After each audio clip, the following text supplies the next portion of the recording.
Outnumbered American fighter pilots battle marauding Japanese airmen to control the skies over a sweltering Pacific island called Guadalcanal.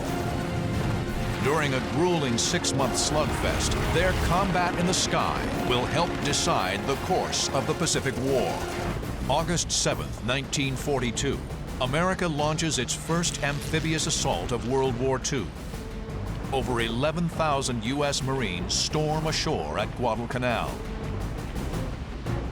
The Marines quickly gain a foothold on the island. By the second day, they take the Japanese airstrip, renaming it Henderson Field. The Japanese bring in thousands of fresh troops to Guadalcanal and attack the Americans relentlessly, trying to drive them off the island. The Marines fight off attacks while desperately trying to prepare Henderson Field for operations. Japanese tractors and equipment are commandeered to improve the small crushed coral runway. Bomb damage is repaired, and PSP, perforated steel planking, is hurriedly laid down. After 2 weeks, they finish the airstrip and fly in 19 F-4F Wildcat fighters and 12 SBD Dauntless dive bombers. It was only because of the ability of the Americans to place aircraft on Henderson Field to protect the supply ships bringing in reinforcements and supplies to the Marines on Guadalcanal that the island could be held. Because the Allied code name for Guadalcanal is Cactus, Henderson Field becomes the home of the tiny Cactus Air Force, at first consisting of just 43 pilots and ground crew. The men of Henderson Field soon discover it isn't just the enemy making their lives hell. The island was a fly-infested, dirty, stinking, blood-soaked, damned island that was just dangerous to even walk on the beaches because there was so much unexploded ammunition around. The pilots and ground crew live in mud-floored tents. The latrine is a trench with a log seat, and the bathtub is the Lunga River, complete with crocodiles and leeches. The flyers of the Cactus Air Force are outnumbered and short on supplies. Their fighter, the F-4F Wildcat, can't match the agility of the enemy Zero. But a big advantage for the Cactus Air Force is that they are commanded by a born leader in 27-year-old John Smith. Smith's an aggressive dogfighter and skilled tactician. He always preached and devised his tactics around you have to pit your strengths against the enemy's weakness. And that is as true today as it ever was since the first airplane ever flew in combat. Now, on August 30th, 1942, Captain John Smith and his men are protecting Guadalcanal from approaching bombers and fighters. In his 8 days on the island, Smith has already scored 5 kills, making him an ace. Today, he's racked up 1 more. Then he spots another Zero below, breaking from a cloud. The Zero is here. Smith is here, high above him.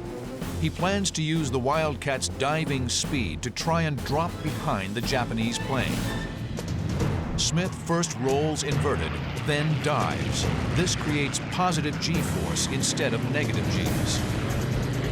You roll on your back, pull aft on the stick, and pull positive G's so you're pushed into your seat. You can be able to pull more G's, which means you can pull your nose downhill faster. The maneuver works. Smith rolls back over, then levels out behind the Zero and fires. The Wildcat's 6 .50 caliber guns deliver 200 rounds in a 4-second burst.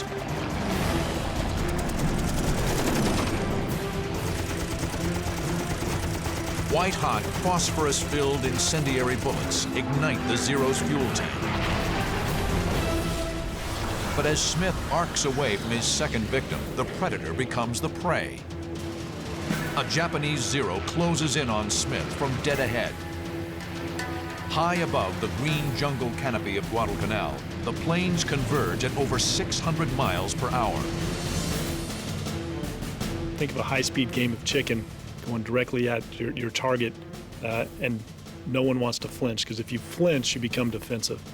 And you have to be pointing at the target to shoot them, so it has to be head-to-head. Once in range, the Zero opens up with his 20mm cannon. Smith answers with his 50 caliber machine guns. It's basically that slugfest all the way to the merge. Who's going to flinch first, or who's going to blow up first? Both planes are taking hits, but Smith's Wildcat has thicker armor, and he's withstanding the blows. And then the overwhelming firepower of the Navy airplane cut this guy into ribbons. He exploded. And then what Smith did is dump the nose over very hard, very abruptly, and flew underneath the debris field and escaped.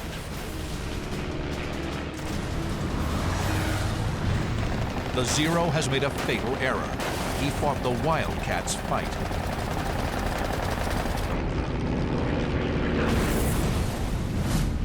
Built by Grumman Aircraft, the Wildcat is first flown in 1937.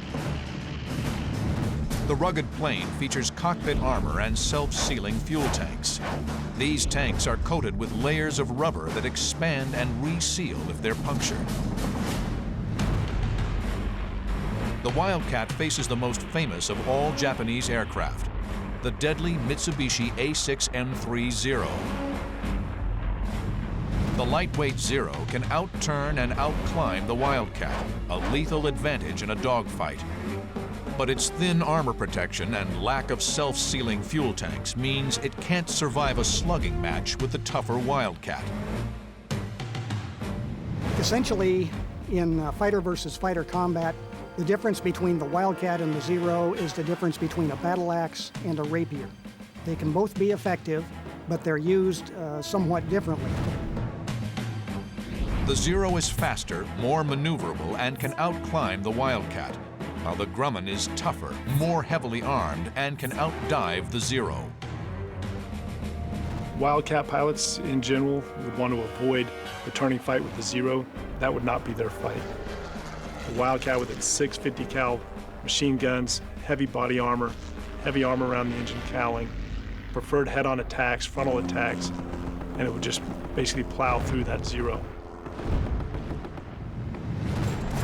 The air battle of August 30th is a resounding victory for Smith and his pilots.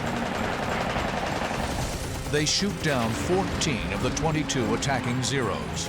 The Japanese bombers the Zeros were protecting retreat before reaching Guadalcanal.